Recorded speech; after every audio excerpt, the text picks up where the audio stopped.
Hi guys, welcome back to the channel. If you're new here, my name is Kissa.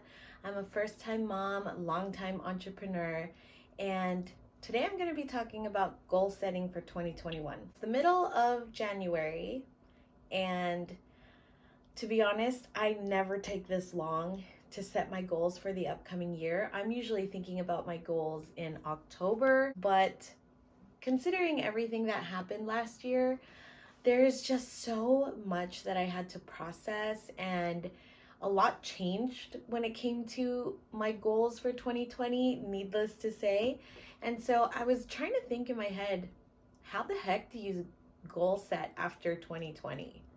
How do you even do that? How do you begin to even process what happened and how you're going to move forward? So I've kind of taken this time to let my mind, my heart, kind of process it all and just kind of organically figure out what my plan of attack is, if at all, for the upcoming year. I normally put a lot of pressure on myself when it comes to goal setting. I don't know why. It's just something that I naturally do.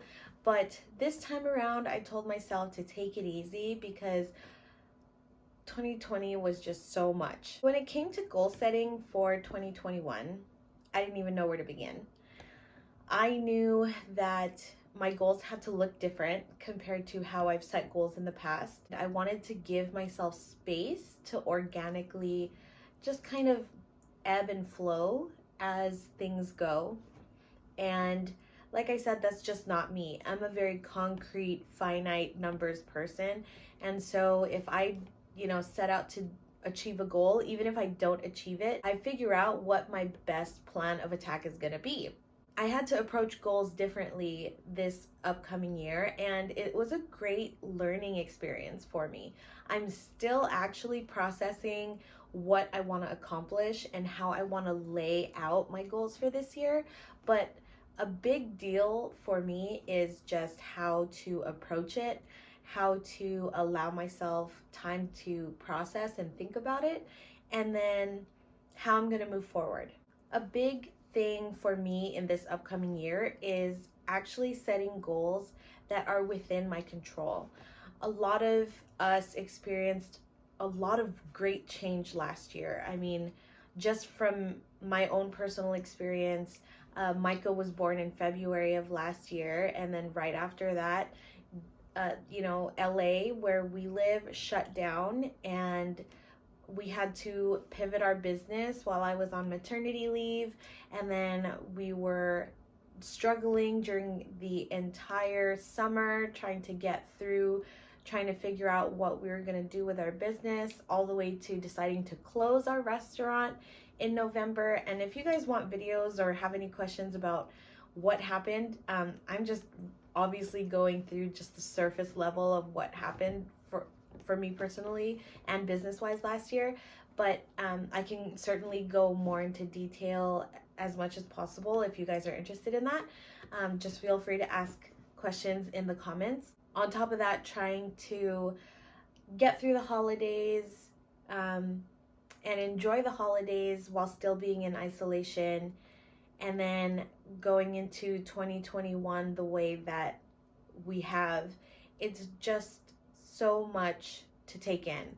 Not just bad things, but good things as well. A lot of good things happened last year, a lot of lessons learned, not just bad experiences. And so trying to take that all in and process it was a lot. I'm personally really looking forward to 2021. I'm looking at 2021 with hope, with optimism, and I'm really hoping that things change for the better for all of us this upcoming year. That being said, what are my goals? I figured the goals that I should set for myself this upcoming year should be things within my control. A lot of times I set goals in multiple categories of my life, in business, in faith, in personal development, a bunch of different things. And so I set multiple goals in multiple categories. And this year, I just knew I couldn't do that. It's just not something that was doable for me. So considering that, I decided I'm going to just focus on goals that I can control. one thing that I'm really working on this particular year is my mindset. And I never really realized how negative my mindset is. And so I've been working really hard to take myself out of that negative mindset and into a more abundance and positive mindset to help improve and maintain that healthy, abundant, positive mindset is to ingest things that are positive and uplifting. So I want to make sure I cut down on all the noise that's on social media. I want to replace that with things like prayer time, devotionals. I also want to read more. I want to allow my brain to fantasize and just be creative. So I want to read more fiction versus exclusively nonfiction. I also want to spend more time in the garden. I started a garden during the pandemic, and it has been one of the highlights of 2020 for me. I really enjoy spending time out there and watching my garden grow. I love starting something from nothing and seeing the abundance and also the parallels of a garden with life. If you read the Bible, there's a lot of parallels that pertain to gardening and life, and I don't know why I never made the connection before, but now that I'm really elbows deep in the soil and growing vegetables and watching the amount of patience and dedication and all it takes to grow a garden, I see it in the parallels of life. And so that's something that I'm going to be also sharing with you guys, not just here on YouTube, but on my blog. And so that's something that I'm also very excited about keeping as a goal, to maintain the garden and to continue to learn from it. That being said, the garden is also part of my environment, and that is a goal that I have for myself. When it comes to keeping that positive mindset, a big part of that is through your environment. If I don't have an environment that uplifts me, makes me feel happy, gives me peace, then I'm not going to experience those feelings and those emotions. So slowly but surely, I'm trying to do everything I can, within means, of course, to make my environment a little more suitable for my goals. One of those things is to maintain a tidy house. And so I can't tell you how hard it's been to try and stay clean when you have 10 going on 11-month-old, but it's a priority of mine. So during 2020, I tried to create those habits of just sweeping the floors regularly, keeping the floors clean, trying to put things away instead of letting them stack up and then making it a big project. I try to clean as I go.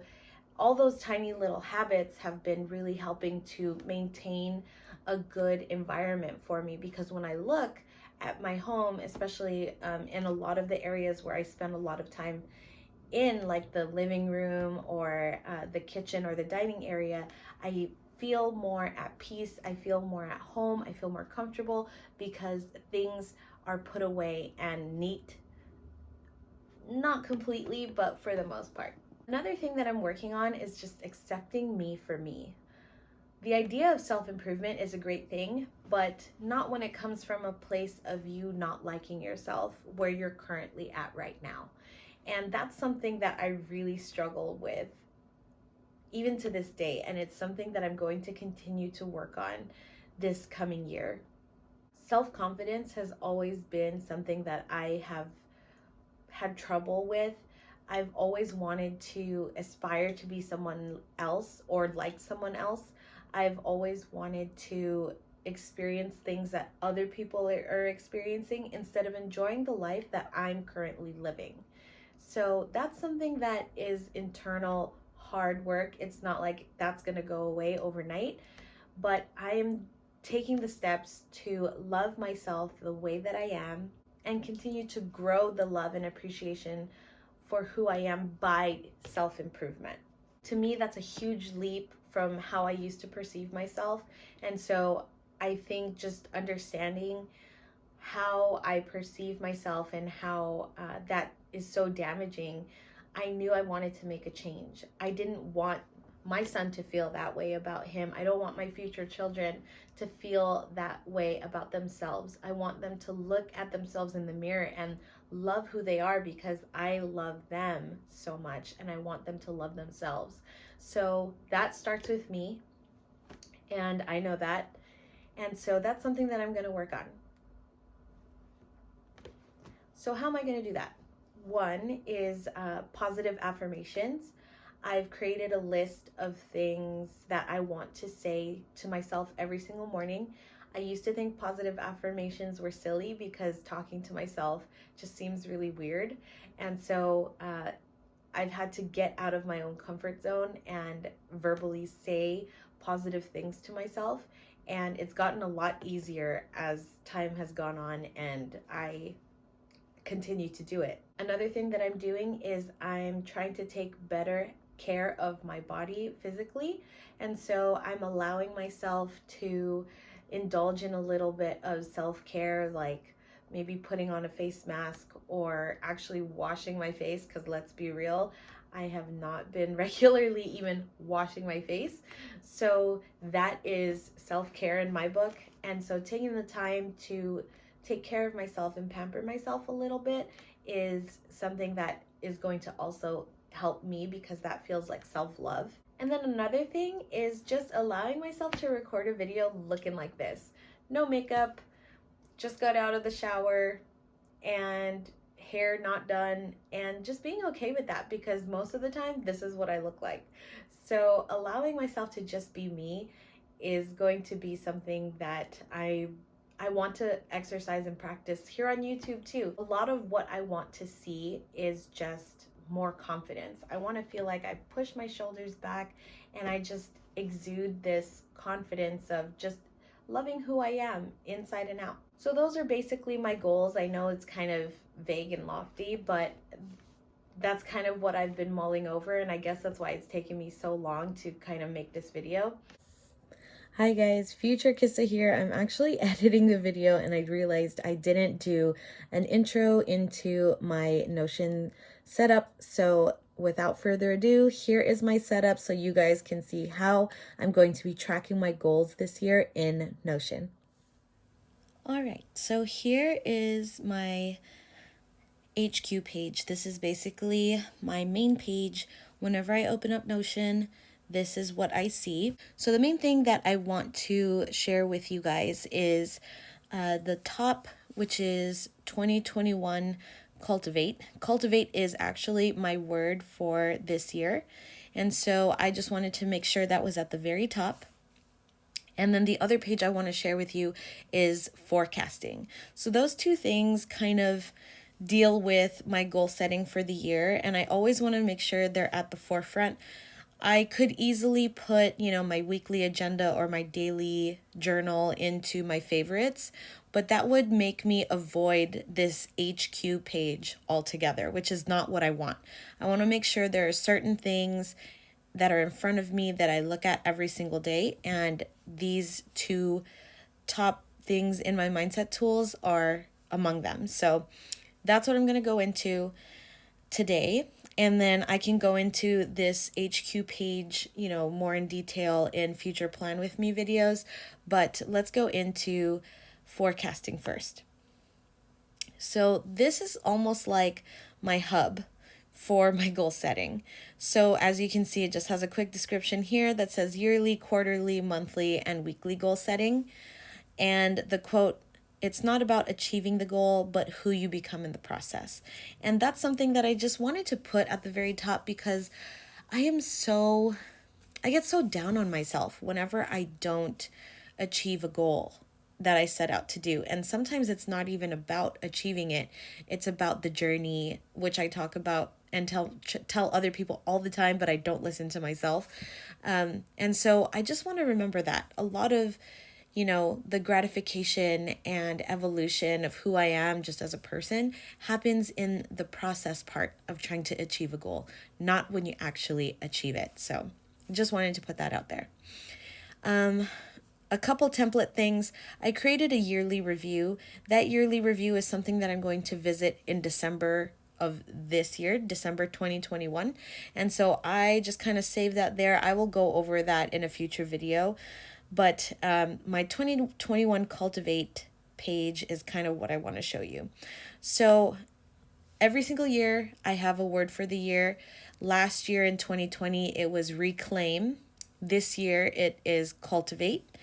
And my business coach encouraged me to just come up with 4 values, or just what she likes to call pillars, to hold up that word. And for me right now, this can be ever changing, but for me right now, the 4 pillars are growth, servitude, community, and balance. I don't want my word for the year to just be something that I, announce in January and never think about again. So this is kind of how I do it. And then you can see my yearly goals here. I have a quick link that takes me to my yearly goals. And what I've done is I will put, my goals into this database, and then I will categorize them based on what kind of goal they are. So for a good example will be home improvement.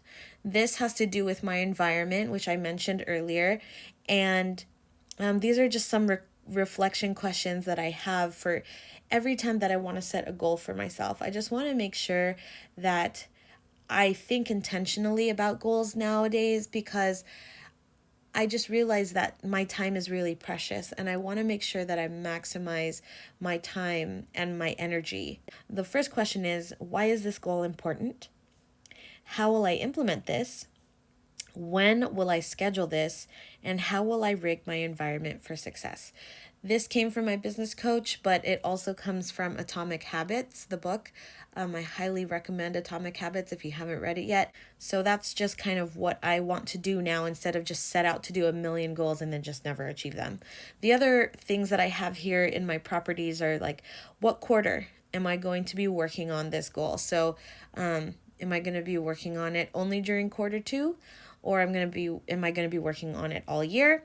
For this particular goal, I am going to be working on it all year, so every quarter of 2021. Have I started it? I actually have. So I'll input in progress. Then I'll hit create. So that is tagged in progress. And then if there are any projects that I have in my projects database that are related to home improvement, I can reference it here. And then my 3 main goals, which was mindset, environment, and self-love, I put the goal here. That way I can reference it. So home improvement, this goal to work on projects throughout the house has to do with my environment. That way I can just quickly reference, and I can kind of do goals based on what my mood is. If it's, if I feel like, improving the house, I can kind of look and say, okay, what are my environment goals right now? Is there something that I can kind of work on? Let me go back a little bit. And then from the yearly goals, I have my Q1 goals. So come April, I will have a Q2 goals page that I'll start using as well. That way I can just keep track and make sure that I'm just not coming up with more random goals during quarter 1. They're all actually coinciding with what I hope to accomplish during the year. Quarter 1, I have create a more thriving home. So quarter 1, part of my to-do list is to make a list of home projects that we want to get done. As I mentioned, I want to make a cleaning tracker here in Notion, and I want to order photos for picture frames that I can put up throughout the house. This is how I kind of break down the goals, and I always put a link back to my yearly goals in any goal-oriented page that I create, just so that it's easy for me to reference back and make sure, like I said, I don't stray away from those yearly goals. So let me go back again. And then if I want to break it down, which I haven't, to be honest with you, monthly and weekly, I can do that. So these are empty at the moment. That is basically it. So those are my goals for 2021. I would love to hear how you personally are goal setting. I hope you guys have a great year. I hope that you guys are happy and healthy and safe, and I will see you in the next video. Bye, guys.